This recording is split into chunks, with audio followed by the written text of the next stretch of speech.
we have discussed about the sole proprietorships, partnership, cooperative societies. But the most important thing that they all have one objective, that is, or which is the main objective of these organizations, that is profit maximization.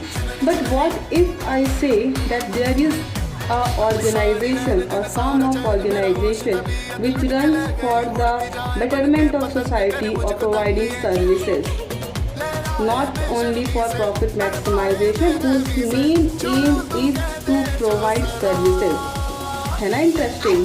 So let us discuss today about the cooperative societies. Yes, this is the organization which run for the service motive. So what is cooperative society and why it works for the betterment of the society or providing services?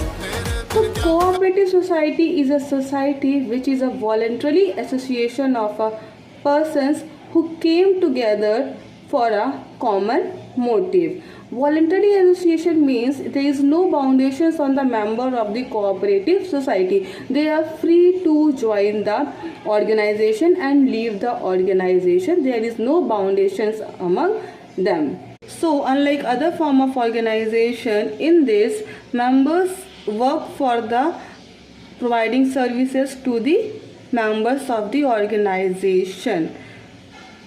Remember, they provide services to the members, not to us. See, okay, so that is the difference. That don't get very happy about this organization that it is going to provide services to you. No, only provide services to those members who are the part of the cooperative societies. Another thing, in this, each member contribute capital, take responsibilities and manage.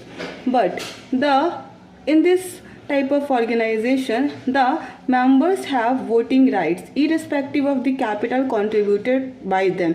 They have equal voting right, that is when that is called one man one vote. Each person has one vote, which make it a democratic form of organization. So remember, cooperation, not competition, service over profit, and one man one vote.